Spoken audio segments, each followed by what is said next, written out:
Well, hey, it's another beautiful, beautiful day here in Crestone, Colorado, in the United States of America, hidden back here in these giant mountains right off of the San Luis Valley. What a beautiful and perfect place to be in. Even though it has its flaws, especially in the people that live here, it's still an awesome place. And I sure enjoy. And I hope you all can make it to the gathering of the Vibe Tribe this mid-June this year. It's going to be a rockin' good time. It's a small crowd. There's a limited number of tickets, so get yours now while you can. Because when they're gone, they're gone. And this is going to be camping out, musical gathering. We'll have a lot of performers, but we'll also do some real jamming and a whole lot of dancing and carrying on and a whole lot of communing and coming together and just up the vibe of the whole tribe as it gathers together, and then the whole tribe of earth, you know, because a few hearts can touch the many. That's all it takes. So that's June 14, 15, 16 coming up here in 2013, and you want to be here at Crestone, Colorado for this little festival.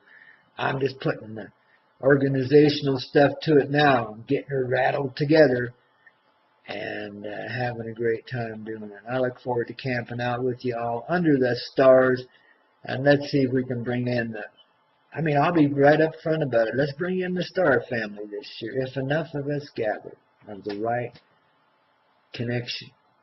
And I know you know who you are, and you're already thinking about it strongly. So I'm just trying to persuade you. But anyway, then you just come on over. Because like I say, the few hearts can touch the many. And if we gather in a little circle around a campfire, who knows what might happen. It's just like today. Now, this is Easter Sunday, and the sun hasn't quite made it up over the mountains yet here in Crestone, where I live. But it's got the makings of a beautiful day. I don't see a cloud in the sky looking to the east and the north. I can't see to the west right now because that window's behind me. But anyway, today, as the sun is arising all across this planet, there's a vortex opening, and I know many of you don't know what a vortex is. It's not those houses built on crazy angles that make you think you're hanging from the ceiling. It's not those. Though those are cool too. If you haven't been to one of those, you got to do it sometime. There's one in Upper Michigan. There's another one out near Rogue River, Oregon. So, you know, and I'm sure there's another one I've seen down south somewhere, Kentucky or somewhere. I can't remember just where, but you guys will find it. You know, check them out sometime. But the vortex we're talking about that's opening today is a mighty powerful one. And only a few of us, are going to step through this day. But there'll be many of you following along the way. I mean, the vortex open, it never closes, you know. And when I speak of the vortex, what I'm speaking of is an opening in the divine consciousness, the divine connection, the connection with the divine inside of yourself. You figure it out, 'cause I ain't going to tell you. You got to feel it and live it and be it. You can't go preaching it to anybody. You can't pretend it's there when it's not. A lot of people do. But the awareness of it, that's all that has to be there. And as you step into that conscious awareness, you're leaving this world behind you and taking it along with you in another way into a whole new way of being. So for some of us out here scattered around humanity, these last few days, this week preceding Easter, has felt like a death. You know, some of us even been through another conscious death where you reawaken and your life starts to reform itself. Some of that stuff's been going on this week in a number of people, but it's just a handful, a few across the earth. The rest of you, though, are feeling it, because what's in one is in all. And so those that are nearing consciousness will feel that, have felt that. But what that was, these souls carry an energy for Earth. They're star beings in their own right, yet they're completely human. They're gods, and they're little people. Tiny little things hidden in the shadows of life, like nobody could see them unless you were really looking hard. It's more than a needle in a haystack. But they sparkle and shine so much, at times it's easy to find them. But they're there just the same, and you know who I'm talking to, babies. Now let me just tell you, we've already stepped through. We did that Friday afternoon, if I recall correctly. Maybe it was midday. I think it was about midday Friday, about noon we stepped through that one. So this process we call death really is an illusion. We're really never separate from anything. I mean, I know it sounds out there, but it's a truthful thing, and what I'm meaning is, even while we live here, we're living there. And what consciousness is reconnecting with where you are at all times, and being fully consciously present in every aspect of your life, and seeing the undivided nature of it through what we perceive as dimensions.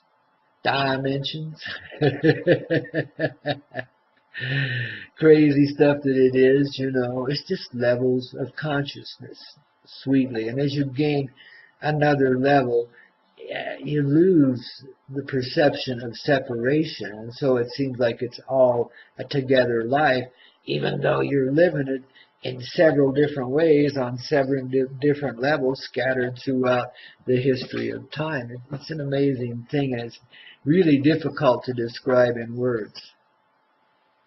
But that's where we're coming to on this beautiful morning, Easter Sunday. And it's a perfectly pleasant place to be. And we can, no matter what seems to be restrictions, step through the vortex into the reality of our own conscious presence, living at all these levels of life simultaneous, and loving every second of it. We've talked about the expansive orgasm. That's kind of what we're feeling now. We're stepping into it gently. But it's like the shout of joy that goes on forever and ever, and just expands into more and more creation, because there's such great love, and it gives it momentum. And it will never restrict itself again. It's found the means to bypass restriction and to move forward consciously and touch the hearts of the many without hurting the few. We found a way to lay away our pain by living through it. We found a sense of justice by living through great injustice. That's our journey, our path here. You find yourself by losing yourself. You gain love by feeling hated and despised and alone and separate from everything. How else might you gain an appreciation of the love inside of yourself, when that's all you've known, constant and considerate love forever and ever? So you step out of it for a while. You take a journey that, might untwist you. I mean, there's that possibility going into it. When we first stepped into the human expansion, we knew it could eliminate and destroy us as beings, as presences. And we'd have to go and reform ourselves and become something new. We knew that. I mean, life goes on no matter what. We knew we'd be spreading our consciousness to the thinnest levels, spreading it out to where there was hardly any consciousness left. We knew that. The central consciousness was expanded into all of its creation. But it was a step downward in a sense, because we gave up our conscious presence and become these numb little slaves. And I ain't going to tell you what that slavery is to. You figure it out. But we did become these numb little slaves. Though there was a lot of freedom. We're very privileged slaves, especially here in the U.S. and Europe and Australia and places like that.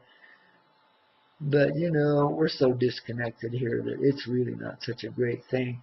We're getting back to nature now. People, the land is calling the people, and the people are going to be coming out of the cities soon and getting back to the land and set their soul free. Good grief almighty. Yes, sir. We're going back to the garden. That's what this vortex opening is all about today. Stepping into the conscious presence, the garden in which we truthfully live. Now it seems a gradual process, but when you pursue this in earnest, you step right into it. It doesn't take long. Yeah, you got to let go. When I say leave this world behind you, you got to let go of a lot of these human parameters that we've accepted as restrictions. And just move forward in whatever way your consciousness leads you. And you who hear me, you who know my voice, know the presence within you. You know of which I am speaking. And the rest of us, we're getting it figured out too. It's coming. I mean, you can feel the presence. You may not fully understand exactly what I'm saying here. Who does? It gets deeper and deeper, higher and higher. It always does. It got many levels. It never ends. Just when you think you got conscious understanding, the rug will get jerked out from underneath you, and you're going to climb a little more. That's how it works. I mean, we wouldn't want anybody settling in here too pleasantly now, would we? I mean, you know, then they might stagnate and die. We can't have that.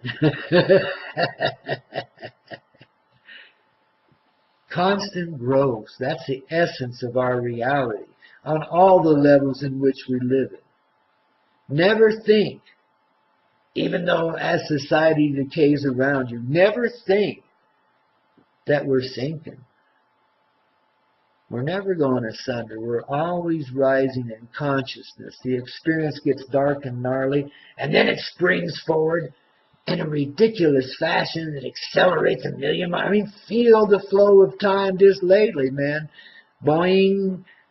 And from this Easter Sunday forward, it's going to spring pretty hard. It's like a big arm swinging around and bringing it up. Time is on a roll now because we just kicked Harp's little ass. You'll hear about that through the grapevine. You won't hear that in the mainstream news. But, you know, Harp's been given a rest, you know. Time machine, it's done its best. Now it's time to move on, babies. We mess with their presences, those who mess with us. We mess with their presences in order to help them become conscious too. They have to know the powers of love the same as all of us do. We have to remember, awaken. Remember what our truthful journey is here. And how much we can now reward ourselves because we made it through. Graduation time, you know, it's kind of like getting your diplomas, you know. Some of us have to line up and wait our turn. And some of us get to go there right now, but that creates the energy that pulls everybody through. Don't think for a minute that any segment of humanity will be left behind. Don't listen to this diatribes, these talk about, oh, these people don't have the conscience. I know it seems like a lot of people are just getting lower and lower. But baby, again, they're going to spring forward all at once. I've told you about a moment I've seen coming, and I'll repeat it, just reiterate it for just a moment, where everyone pretty much goes to sleep one night, and as the sun dawns in the morning, everything's changed. You're still here, but you're there. And your conscious presence can see everything that exists in the earth and the sky and experience it. And your memories, your conscious memories, are much different than they were before. Through the night, you reprogrammed yourself. You allowed yourself in your sleeping to become the conscious presence being that you are. And of course, you're still just working your way into it, but it's softened the edges greatly. And this puts everyone on earth in the same conscious presence, in the same conscious level, immediately. We've talked about the instant changes on this earth before. What makes this one so unbelievable? Except that a part of your mind is snapping and snarling right now and saying, that's total love and respect for life. It's the only solution to all of our difficulties and every problem we've ever faced. It's the only way. Yet it's everywhere and every way you're going. You're moving into the conscious presence, no matter how backwards it seems your life might be rolling, or forward. And some of you that think you're greatly enlightened are about to make a little discovery.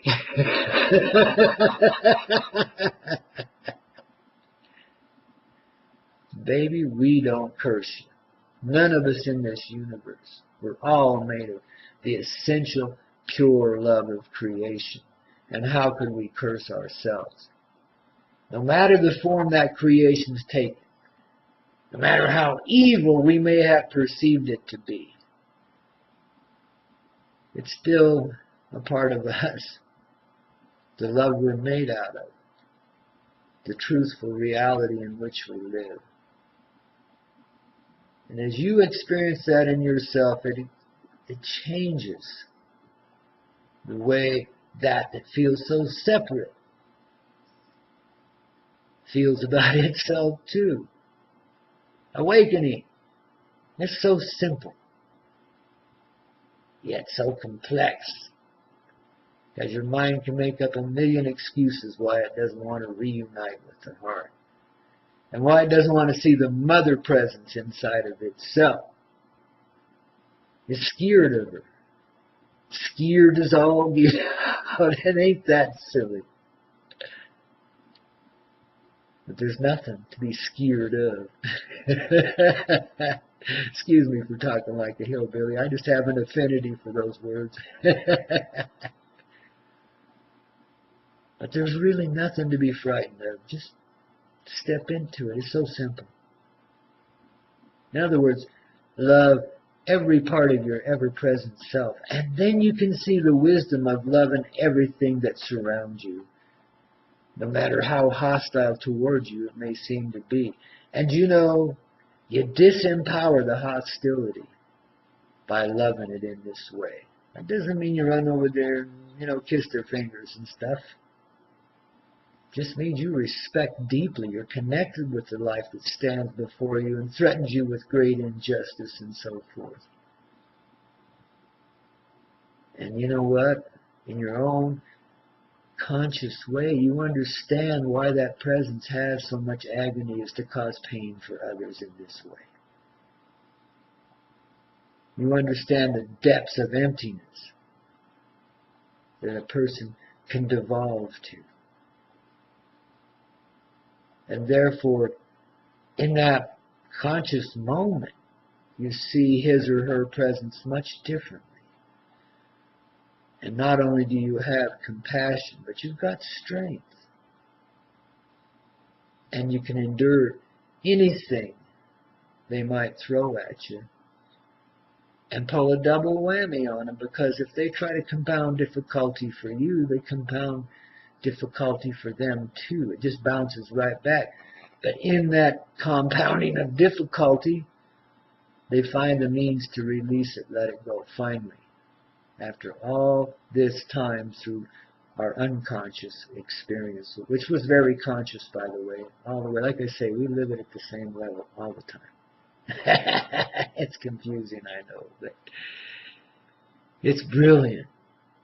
And it's perfect, or it wouldn't be this way. Okay. Now I'll leave you to settle with that as I go out here and ascend into the sunrise of the morning. It's going to be a beautiful sunrise. I can feel it coming. I can see the glow over the mountain. And babies, I got to be in it this morning.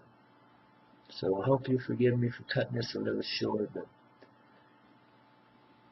I love your consciousness, silly. I love your presence. I love your emotion. I love your heart. I love every respectful part within your being, and they all are. There's a lot of coyote medicine here, kiddos, which means the joke's on us. We play it on ourselves because we like to experience it. And you know, there's a lot of sentiment about letting go of the difficulty, even though we're done with it. There's still some sentiment attached. Recognize that. Honor that part that loves what we've been through. And then we can get going really strong. Step into the vortex. Accept the reality, the truth within yourself, the divine nature of the conscious presence within you. Your heart, which is interconnected with the presence of every other being in existence, every other presence here. You know the divine in all because you know it in yourself. And this is truth. And that's the vortex you're stepping into. And creating an age of truth. And yeah, there's been a lot of energy set forth in past lives. It's coming to fruition now. But look at the simultaneous nature. So we're just raising our consciousness right in all through all of those lives we've lived. Because they're all present now. They're a part of us. Consciousness lives it all in the same moment. Jesus. Love you guys. Rock and roll, soothe your soul. Talk to you again soon. Yeehaw.